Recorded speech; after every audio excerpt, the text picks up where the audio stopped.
Assalamualaikum warahmatullahi wabarakatuh.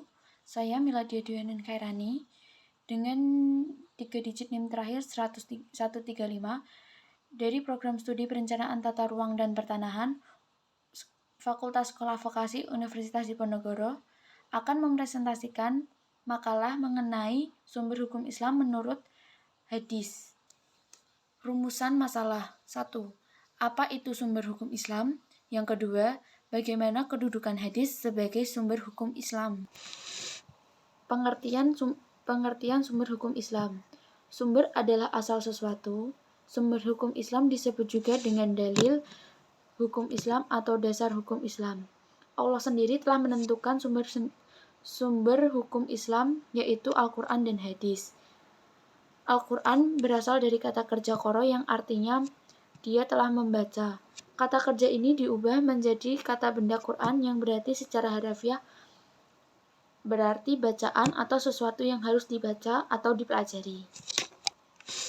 Kehendak Allah ini berupa ketetapan yang tertulis dalam Al-Quran. Kehendak Rasul berupa sunnah terhimpun dalam kitab-kitab hadis.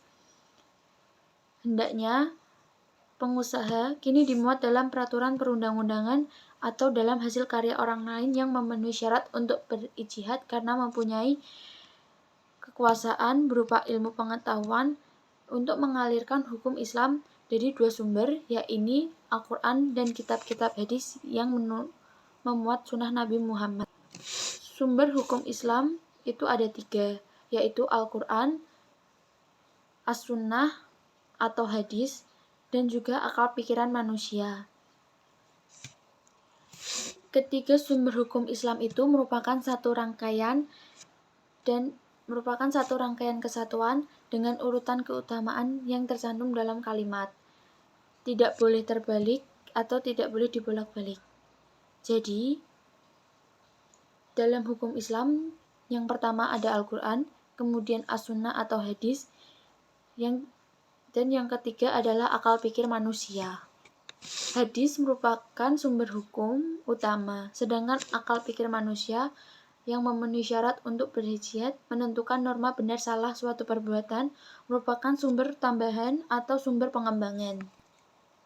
Hadis sebagai sumber hukum Islam. Pengertian hadis. Secara bahasa, hadis berarti perkataan atau ucapan.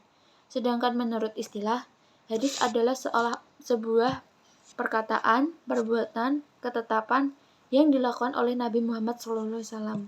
Hadis juga dinamakan sunnah. Namun, beberapa ulama menyebutkan bahwa hadis dan sunnah itu berbeda.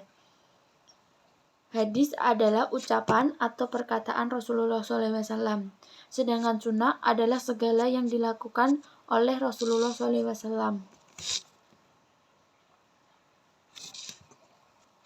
Dalam sumber hukum Islam, hadis terdiri atas beberapa bagian yang saling terkait antara satu dengan yang lain. Bagian-bagian hadis tersebut antara lain ada sanad, yaitu sekelompok orang atau seseorang yang menyampaikan hadis dari Rasulullah SAW sampai kepada kita sekarang ini. Yang kedua ada matan, yaitu isi atau materi hadis yang disampaikan oleh Rasulullah SAW. Yang ketiga ada rawi, yaitu orang yang meriwayatkan hadis. Kemudian ada kedudukan hadis sebagai sumber hukum Islam. Sebagai sumber hukum Islam, hadis berada di satu tingkat di bawah Al-Quran.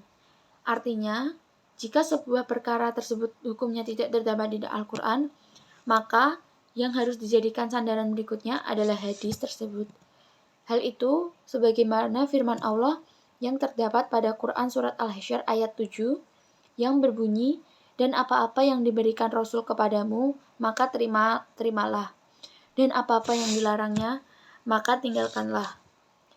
Demikian juga dengan firman Allah SWT dalam ayat lain, yaitu Quran Surat An-Nisa ayat 80 yang berbunyi, barang siapa menaati Rasulullah SAW yaitu Muhammad, maka sesungguhnya ia telah menaati Allah SWT.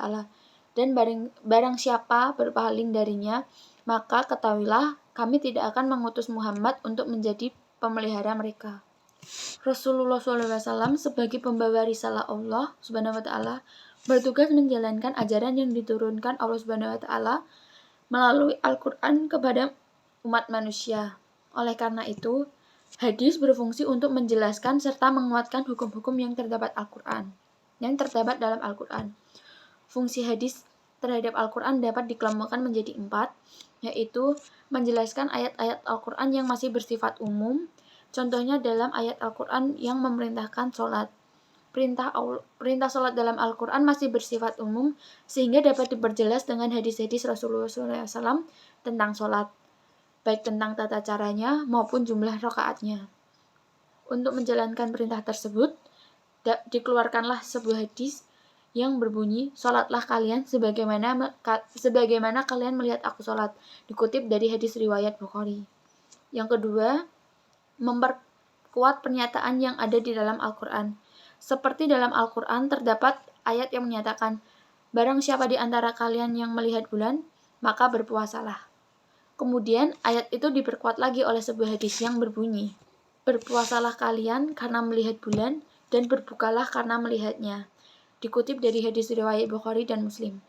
Yang ketiga, ada menerangkan maksud dan tujuan yang ada di dalam Al-Quran. Misalnya dalam surat At-Taubah ayat 34 dikatakan, "Orang-orang yang menyimpan emas dan perak kemudian tidak membelanjakannya dalam jalan Allah Subhanahu wa taala, gembirakanlah mereka dalam azab yang pedih." Ayat ini dijelaskan kembali oleh hadis yang berbunyi, Allah Subhanahu wa taala tidak mewajibkan zakat kecuali supaya menjadi baik harta-hartamu yang sudah dizakatkan. Dikutip dari hadis riwayat Baihaqi. Yang keempat, menentukan hukum baru yang tidak terdapat di dalam Al-Quran. Artinya, jika suatu masalah tersebut tidak terdapat hukumnya dalam Al-Quran, maka dapat diambil dari hadis yang sesuai. Contohnya, hukum seorang laki-laki yang menikahi saudara perempuan istrinya. Hal tersebut dijelaskan dalam sebuah hadis Rasulullah SAW dari Abu Hurairah. Rasulullah SAW bersabda, "Dilarang seorang mengumpulkan atau mengawini secara bersama seorang perempuan dengan saudaranya dari ayah, serta seorang perempuan dengan saudara perempuan dari ibunya." Dikutip dari hadis riwayat Bukhari. Bab 3 penutup. Kesimpulan. Hadis atau sunnah adalah segala ucapan atau perkataan atau perbuatan serta ketetapan Nabi Muhammad SAW yang terlepas dari hawa nafsu dan perkara-perkara tercela. Hadis tersebut merupakan sumber hukum kedua setelah Al-Quran. Dengan demikian, hadis memiliki fungsi yang sangat penting dalam hukum Islam. Di antara fungsi hadis, yaitu untuk menegaskan ketentuan yang telah ada di dalam Al-Quran, menjelaskan ayat Al-Quran, dan menjelaskan ayat-ayat Al-Quran yang masih bersifat umum. Demikian presentasi mengenai sumber hukum Islam menurut hadis dari saya. Bila ada salah kata, mohon dimaafkan. Wabillahi taufiq wal hidayah. Wassalamualaikum warahmatullahi wabarakatuh.